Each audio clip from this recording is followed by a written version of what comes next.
Hello बच्चों।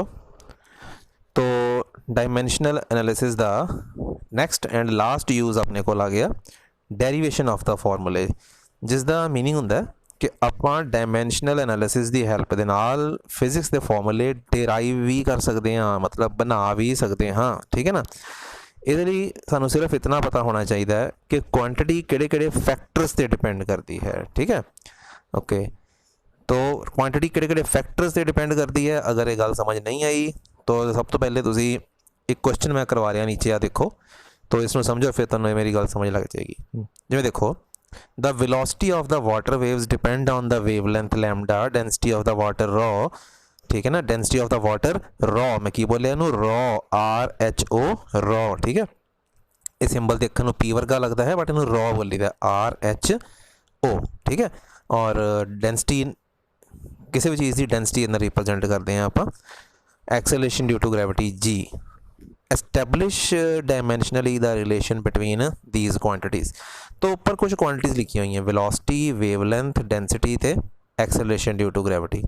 आप इन्हां च रिलेशन जिहड़ा है वो ड्राइव करना। रिलेशन का मतलब होता है फॉर्मूला बनाना। ठीक है ना, मैं तुहानूं हुणे प्रूव करके दिखाऊंगा। जिस टाइम ये फॉर्मूला बन जाएगा तो उसका जिहड़ा रिजल्ट है वो आ बनेगा V is equal to K under root of rho g. ठीक है ना, आ देखो, V फॉर वही velocity, rho for density, G for acceleration due to gravity, K हुंदा डायमेंशनलैस कॉन्स्टेंट। ठीक है ना, ये आपां किसी भी फॉर्मूले दे नाल लगाना ही लगाना हुंदा है। ठीक है ना, डायमेंशनलैस कॉन्स्टेंट हुंदा, इसनूं आपां डायमेंशनलैस कॉन्स्टेंट बोलते हैं। ये आपां इदां दे हर क्वेश्चन नाल लगावांगे।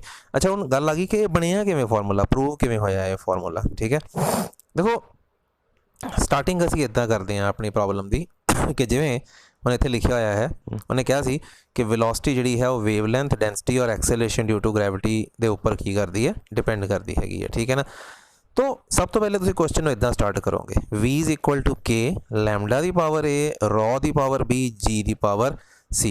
ठीक है ना, तुसी किसी की भी पावर A लिख सकते हो, किसी की भी B लिख सकते हो, किसी की भी G लिख सकते हो, वो कोई फर्क नहीं पैंता है, इट डजेंट मैटरस। ठीक है ना, तो फिर मैं की कीता, जिस ऑर्डर के क्वेश्चन के लिखिया सी उस ऑर्डर में चल पाया। देखो, V is equal to lambda की पावर A रॉ की पावर B G की पावर C। ठीक है ना, तुसी भी सारे क्वेश्चन इदा ही कर लेना। ठीक है, और वैसे ये कोई कंपलसरी स्टैप है नहीं है, आप चाहिए तो जिदी मर्जी पावर ABC कर सकते हैं, पर चलो पैटर्न बनाने के लिए तुसी हमेशा इदा ही कर लिया करो।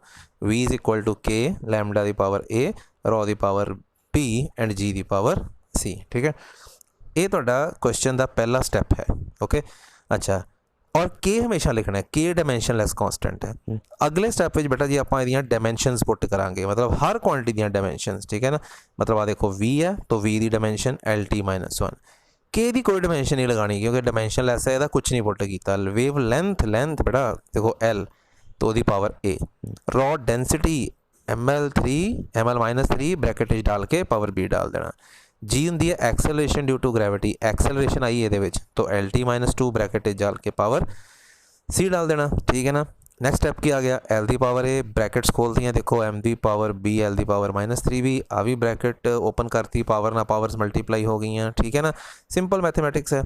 आ स्टैप पे आप लाइक पावर्स कंबाइन कर ली हैं, देखो M की पावर B आ L की पावर A सी, आ L की पावर -3B आ L की पावर C, तो की बन गया L की power A -3B plus C T की पावर -2C। ठीक है ना, उधर लैफ्ट हैंड साइड पर आप नाल LT-1 लगाते गए क्योंकि वेलोसिटी सी। ठीक है ना, M ये है नहीं है तो इतने मैं M की पावर 0, तो पता है जी क्वांटिटी ये ना प्रेजेंट हो पावर 0 डाल दी है, M की पावर 0। अगला स्टैप है तुसी अप्लाई करना है principal of homogeneity of the dimension, जिसका मतलब ये है कि इधर M की पावर B है, इधर M की पावर 0, तो तुसी लिख देना है B इज़ इक्वल टू 0, मतलब पावर्स लाइक पावर्स कंपेयर कर लो।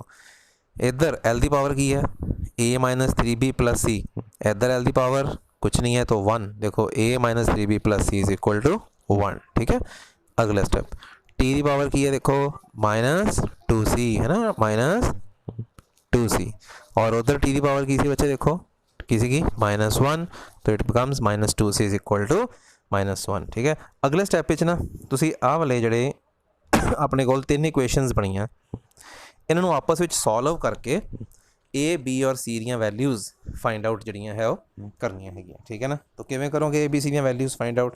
देखो राजे दिखाई दे रहा है B की वैल्यू तो हैगी हुई है, B की वैल्यू तो आई गई 0, तो इक्वेशन नंबर 3 ਨੂੰ यूज़ करके this is your equation number 3 मैं की किया थर्ड इक्वेशन च बी की वैल्यू 0 इतने पुट करती तो ये बन गया a-3 into 0 plus C is equal to 1 मतलब a plus C is equal to 1 ठीक है ना।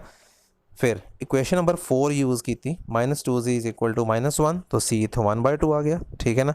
फिर इक्वेशन नंबर 5 कहता सी a plus C is equal to 1 C की वैल्यू 1/2 बेटा इतने पुट की तो a plus 1/2 is equal to 1 1/2 उधर जाके माइनस करो तो 1 माइनस 1/2 इज़ 1/2 ठीक है ना। ए की वैल्यू आ गई तीनों वैल्यूज़ ना आ देखो आ बी की वैल्यू 0 आ सी की वैल्यू 1/2 आ ए की वैल्यू 1/2 कुछ नहीं करना हुण तुसी इक्वेशन नंबर जी सब तो पहले वाली इक्वेशन सी आ वाली ठीक है ना इस दे विच ए बी और सी दी वैल्यूज़ पुट कर दो आ देखो मैं लास्ट लिखा होया की करना लास्ट तुसी के put values of A B and C in 1 and you will get आ देखो ए इतने 1/2 पुट करता बी इतने 0 सी 1/2 ठीक है ना। हम जिसकी पावर 0 है वो तो 1 हो जाता है सिर्फ की रह गया लैम्डा और जी कंबाइंड पावर 1/2 और पावर 1/2 का मतलब रूट होंगे इट बिकम्स द फॉर्मूला ठीक है ना। होप करदा समझ लग गया होगा ठीक है ना। तो इस क्वेश्चन मैं किवें सॉल्व किया बार बार देख लो एक दो बारी बेटा खुद भी करके देख लो क्योंकि नैक्सट सारिया प्रॉब्लम्स इस तरह ही सॉल्व हुई हैं ठीक है ना। जिवें हुण देखो नैक्सट प्रॉब्लम की है एच ने लिखा है कि time period of a planet depends on R radius R mass M and gravitational constant G उन्हें क्या प्रूव करो कि T square is directly proportional to R cube इन्होंने बोली था directly proportional to R cube देखो मैं किवें प्रूव करांगा तुसीं इदां करो T square is equal directly proportional to R cube ये प्रूव करना छोड़ो तुसीं इन्हों एक मिनट भूल जाओ मतलब आप बिल्कुल पिछले सम तरह रिलेशन ड्राइव करना वा टी आर एम और जी दे विच ठीक है ना। जी इत्थे ग्रेविटेशनल कांस्टेंट है तो डायमेंशन एनालिसिस वाले टेबल में यदा नाम है यूनीवर्सल ग्रेविटेशनल कांस्टेंट सेम चीज़ हैगी अच्छा कैपिटल जी नाल रिप्रजेंट करते हैं स्मॉल जी तो कैपिटल जी ना फर्क होंगे अच्छा मैं एक बार दोबारा तुहानूं दिखा दियाँ देखो पिछले क्वेश्चन में ना इतने स्मॉल जी होंगे एक्सेलरेशन ड्यू टू ग्रेविटी ये अलग क्वांटिटी है ये एक्सेलरेशन है ठीक है ना। और कैपिटल जी की होंगे है it is gravitational constant universal gravitational constant बच्चे समटाइम्स कन्फ्यूज होंगे इन्होंने दोनों सेम समझते रहते हैं सेम क्वांटिटीज़ नहीं है अलग अलग है ठीक है। अच्छा किवें स्टार्ट करांगे क्वेश्चन बिल्कुल पिछे वाला question T is equal to K R दी पावर ए एम दी पावर बी एंड जी दी पावर सी आ देखो है ना बिल्कुल उस तरह स्टार्ट किया आप जिवें लास्ट क्वेश्चन स्टार्ट किया सी ओके और सोल्यूशन बिल्कुल सेम लास्ट क्वेश्चन तरह हुण मैं एक स्टैप नहीं समझावांगा तुहानूं बिल्कुल मैं क्लीयरली एक स्टैप बिल्कुल किया होया और 100% सारा उस तरह ही किया होया सेम ठीक है ना। और आफ्टर कैलकुलेशन जिदा ये देखो सी कितना आ गया -1/2 ठीक है बी कितना आ गया -1/2 बहुत क्लीयरली मैं कैलकुलेशनस की मैं सिंपल मैथमैटिक्स लगे हुआ जो 8 9 10th करते रहे हैं तो और ए की वैल्यू आ गई 3/2 आ गई सारिया वैल्यूज़ तो फर्स्ट इक्वेशन जा देखो इतने ए पुट किया इतने बी पुट किया इतने सी पुट किया ठीक है ना। वैसे तो रिलेशन प्रूव हो गया हुण आप थोड़ा जिहा चलते हैं जो उन्हें प्रूव करने लिए कहा सी एक्चुअली उसने प्रूव करने लिए कहा सी कि प्रूव करो T square is directly proportional to R cube. अच्छा तो नॉर्मली रिलेशन ड्राइव करने लिए बोलता फिर तो चलो इतने सम खत्म हो जाना सी पर थोड़ा जिहा मैं अगे जा रहा हैं स्केयरिंग बोथ साइड किया उहदे नाल फिर की होया इधर टी स्क्वायर इधर भी हर टर्म का मैं स्केयर करता तो स्केयर है 2 नाल 2 कैंसल कैंसल कैंसल बचा के स्क्वायर आर दी क्यूब एम दी पावर -1 जी दी पावर -1 हुण इहदे देखो लैफ्ट साइड ते टी स्क्वायर है ना और राइट साइड ते बाकी क्वांटिटीज़ भी है पर विचकार आर क्यूब भी है प्रपोर्शनैलिटी लिखन लगे असीं बाकी क्वांटिटीज़ नूं छोड़ देने आ देखो इत्थे इक्वैलिटी जो असीं लिखते हैं जो इक्वल टू का साइन पाने फिर सारा फार्मूला लिखना होंगे पर जो प्रपोर्शनैलिटी का साइन पाने तो फिर आप सिर्फ वो जी क्वांटिटी सूँ रिक्वायर्ड होंगी है सिर्फ वो लिख दें बाकियां असीं ओमिट कर दें छोड़ दें थोड़ी देर लिए तो इदा लिख दें T square directly proportional to R cube ठीक है बच्चे।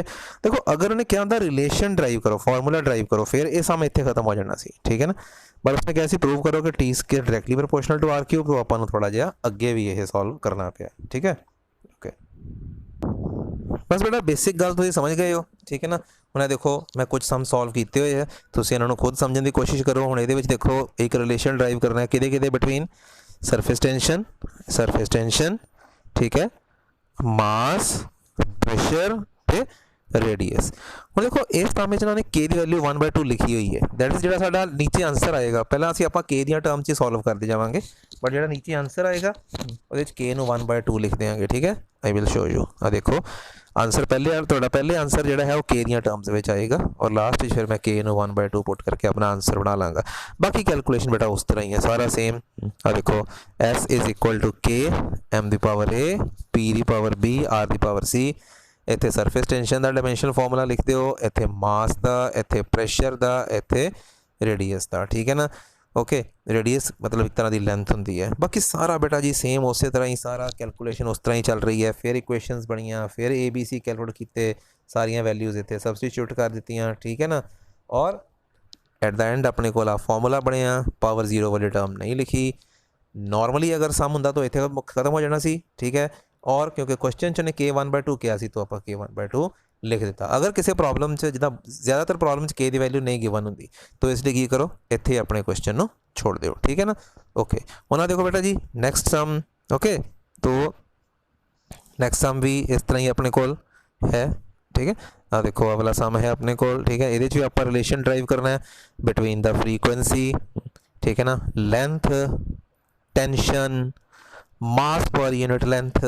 ठीक है ना, तो फॉर्मूला ड्राइव करना है फॉर द फ्रीक्वेंसी। ठीक है ना, for the frequency, this is the symbol of frequency. ठीक है ना बेटा, ये फ्रीक्वेंसी का सिंबल है। देखने में लैटर वी वर्गा लग रहा है बट एक्चुअली ये वी है नहीं है। मैं थोड़ा डिटेल समझा देना, ये भी एक ग्रीक लैटर ही है। इनू असी ऐदा डालते हैं, थोड़ा वी डाल के लाइन थोड़ी एक्सटेंड कर दें। इनू ना न्यू प्रनाउंस करीदा, न्यू मैं देखो पंजाबी च भी लिखा हुआ है न्यू, तो न्यू प्रनाउंस करना है इसमें। ठीक है, न्यू स्टैंड्स फॉर फ्रीक्वेंसी। बाकी सारा देखो सेम तरीके नाल बेटा आप सॉल्व किया होया। इस तरह एक चीज़ होंगी है, एक बच्चे मिसटेक कर जाते हैं कि एम नू ना वो मास समझ जाते हैं, जबकि अगर तुम क्वेश्चन देखोगे मास अलग क्वांटिटी होंगी है, मास पर यूनिट लेंथ अलग क्वांटिटी होंगी है ना, मास पर यूनिट लेंथ। ठीक है, सी मास पर यूनिट लेंथ होंगे मास ओवर लेंथ। ठीक है, मैं थोड़ा जूम करके दिखाना। आ देखो मास पर यूनिट लेंथ लिखते असी एम ही है इसनों, बट ये होंदा की है mass per unit length, that is mass over length. तो इसकी जी डायमेंशनल फॉर्मूला है वो M/L ML-1 बन जाता है। ठीक है ना, तो डायमेंशनल टेबल भी डायमेंशन वाले टेबल भी एक्सप्लेन किया हुआ है। ठीक है, तो इसलिए एम नू मैं बस इतना कहना चाहना कि एम नू अगर कला मास लिखा हो तो फिर एम नू एम लिखना है, पर अगर एम रिप्रजेंट करता है मास पर यूनिट लेंथ तो फिर ML-1 है। ठीक है, बाकी स्टोरी सेम है राजे, बाकी सारी कहानी सेम हैगी है। तुसी जिहड़ा है वो इसनू सारी स्टोरी वही चल रही है। ठीक है ना, तो आ वाली इक्वेशंस हमेशा बन जाया करनगियां, इन्हां विच्चों इन्हां नूं सॉल्व करो। ठीक है, ABC दियां देखो वैल्यूज़ फाइंड करो। मैं पूरा एक्सप्लेनड वे नाल कीता। ठीक है, मैं खुद कीते हुए ये तुहाडे सामने। ठीक है, बुक विच बहुत शॉर्टली इन्हां नूं कीता होया, मैं पूरा एक्सप्लेन करके कीता। तुसीं बहुत ईजीली बड़े ही देखो छोटे छोटे बच्चों वाले स्टैप्स है तुहानूं क्लीयर हो जाएंगे। ठीक है, nu is equal to answer आ जाएगा L-1 T दी 1/2 M दी -1/2। थोड़ा इनू मॉडिफाई करके लिख देना। ठीक है ना, की आंसर आएगा L दी -1 है तो L नीचे चला जाएगा, T दी 1/2 M दी -1/2 है। ठीक है बच्चे, तो नीचे जाके M दी +1/2 हो जाएगा। ओके, तो आप पर तुम देख सकते हो कि इतने वो उत्ते रूट डालता बिकॉज पावर 1/2 जी होंगी है it is actually root. Okay, तो बाकी देखो राजे मैं कुछ क्वेश्चन दिए मैं सानू सिर्फ क्लिक्स ही दे देना वा। ठीक है ना, इन्होंने तुम अपने आप पढ़ने की कोशिश करना, सेम उस पैटर्न वाले क्वेश्चन सॉल्व होए हुए हैं। ठीक है ना, ओके, तो आ तुहाडे वास्ते प्रैक्टिस प्रॉब्लम्स भी हैगियां, सेम उस कैटेगरी दी प्रैक्टिस प्रॉब्लम है। ठीक है ना, मैं बार बार वही हमेशा वीडियो च बोलता, अगर कोई नहीं सॉल्व होएगी तो मैनू दस देना, मैं तुहानू करवा भी देंगा सॉल्व। पर वैसे अगर तुम अच्छी तरह प्रॉब्लम्स पहले जी मैं सॉल्व करके समझाइया वो देख लोगे ना तो कोई इशू बनता नहीं है कि ना सॉल्व हो। चलो फिर भी कोई प्रॉब्लम रहेगी तो मैनू तुसीं जरूर दस देना। ओके, अच्छा एक लास्ट तुसीं आ भी टॉपिक जिहड़ा है वो लिख लेना है कि डायमेंशनल एनालिसिस दियां कुछ लिमिटेशनस होंदियां, कमियां होंदियां इस दे विच तुसीं कहना हाँ बिल्कुल होंदियां हैगियां। सब तो पहले तो ना की हुंदा है कि no information this method gives, सिर्फ पॉइंट्स लिखने च, this method gives no information about the dimensionless constant. की मतलब है देखो हर डेरिवेशन नू सॉल्व करते वक्त आप के नू के ही रहन दिंदे आ। ठीक है ना, बट अगर आप जो रियल फॉर्मूले देखांगे ना तो रियल फॉर्मूले के विच नहीं होंदे, के दी एक वैल्यू होंदी है, के 1/2 हो सकता है, के 4/5 कुछ भी हो सकता है, पाई हो सकता है, कुछ भी हो सकता है के। पर डायमेंशनल एनालिसिस दे प्रोसैस तो सानू के नहीं पता लगता। बाकी फॉर्मूला असीं तैयार कर सकते हैं पर के नहीं पता लगता है सानू भी के कितना होएगा। ठीक है, फिर सैकेंड जिहड़ा इसका लिमिटेशन है, कमी है इस दे विच वो ये हैगी है कि ये कमी है कि सिर्फ वही क्वांटिटीज ड्राइव कर सकते हो ਜਿਹੜੀਆਂ ज़्यादा तो ज़्यादा 3 फैक्टर्स से डिपेंड करती हैं, ठीक है ना। 3 तो ज़्यादा फैक्टर से ड्राइव होने वाला फॉर्मूला डिपेंड करने वाला फॉर्मूला आप ड्राइव नहीं कर सकते, ठीक है ना। ए मैं जिन्ने भी क्वेश्चन तुहानूं हुणे करवा के आया ना, अगर तुसीं इन्हां दे रिजल्ट्स देखोगे तो के नूं उन्हां विच गिनना तुसीं, उस तो बाद 3 क्वांटिटीज़, कोई क्वांटिटी 3 क्वांटिटीज़ से ही की कर रही है, डिपेंड कर रही है, ठीक है ना। ठीक है, ओके। जिद्दां इहदे विच देखो अपने कोल जो टाइम है वो एल डी और वाई ते ही डिपेंड कर रहे हैं, ठीक है ना। मतलब बेसिकली आंसर देखोगे तो 3 क्वांटिटीज़ है आ जड़ा V is equal to K under root E by D, मतलब रिलेशन डिपेंड ऑन, हुण ये देखो की है just relation depend on the 2 quantities, ठीक है ना। 2 वाला भी ड्राइव हो जाएगा, ठीक है, 3 वाला भी ड्राइव हो जाएगा, के नहीं काउंट करना, के डायमेंशनलेस कांस्टेंट, ठीक है ना। बाकी फिजिक्स बेटा ऐसे भी फॉर्मूले होंगे हैं जड़े मतलब कंपलसरी नहीं है बई कोई क्वांटिटी जी है वो सिर्फ 3 फैक्टर्स से डिपेंड करेगी। 3 वाले भी होंगे, 4 वाले भी होंगे, 5 वाले भी इवन होंगे, बट दोज फॉर्मूले कैन नॉट बी ड्राइव्ड, वो आप ड्राइव नहीं कर सकते डायमेंशनल एनालिसिस नाल, तो ये वो लिमिटेशन होगी। फिर कुछ फॉर्मूले ऐसे भी होंगे जिन्होंने ना ट्रिग्नोमैट्रिक फंक्शनस होंगे जिवें sine, cos, tan, exponential function होंगे, ये तुसीं मैथमैटिक्स च पढ़ोगे। एक्सपोनेंशियल फंक्शनस होंगे जिद्दां इदां दे फंक्शनस होंगे ई दी power x, e raise to the power x, ठीक है ना। ये स्टिल अजे तक तुसीं पढ़े नहीं है, पढ़ोगे, ठीक है ना। फिर लॉग फंक्शनस होंगे है, लॉगरिथमिक फंक्शनस होंगे बेटा जी, ठीक है ना। तो लॉगरिथमिक फंक्शनस भी हो सकता है। एक्चुअली कुछ बच्चों ने जी 10th है वो ICSE बोर्ड तो 10th करने वाले बच्चों ने लॉग फंक्शनस पढ़े होंगे, ठीक है ना, पर CBSE बोर्ड वाले ने नहीं पढ़े होंगे, ठीक है ना। बट इतना समझ लो कि होंगे है, लॉग फंक्शनस भी होंगे है, ठीक है ना। तुसी अगर अपने लैवल से देखोगे तो हजे सिर्फ ट्रिग्नोमैट्रिक फंक्शनस ही पढ़े हुए हैं, तो ये फंक्शनस वाले भी फॉर्मूले होंगे है फिजिक्स के विच, बट वो तुसी ड्राइव नहीं कर सकते, तो लिमिटेशन बन गई, ठीक है। फिर इदां के फॉर्मूले ड्राइव नहीं कर सकते इस तरह के, S is equal to U T plus half A T square, मतलब इदां के फॉर्मूले जिन्हां च 2 या 2 तो ज़्यादा पार्ट्स हो, जिवें एक पार्ट हो गया यू टी प्लस एक पार्ट हो गया हाफ ए टी स्क्वायर, तो प्लस या माइनस नाल 2 पार्ट्स या इस तो ज़्यादा पार्ट्स वाले फॉर्मूले भी आप ड्राइव नहीं कर सकते, ठीक है ना। तो आ सारे पॉइंट्स तुसीं लिखने हैं।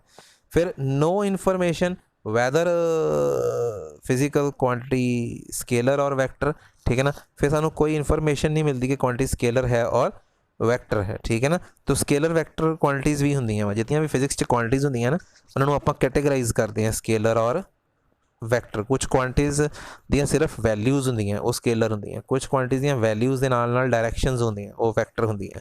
इस तो ज़्यादा डिटेल आप जिहड़ी है वो चैप्टर आएगा वैक्टर ਉਹਦੇ ਵਿੱਚ स्टडी करांगे, ठीक है ना। ओके, तो ये अपने को इत्थे तक तुसीं जिहड़ा चैप्टर है वो अच्छी तरह अंडरस्टैंड करना, प्रॉब्लम सॉल्व करना, ठीक है ना। लिमिटेशनस अपनी कॉपीज़ पे लिख लेना।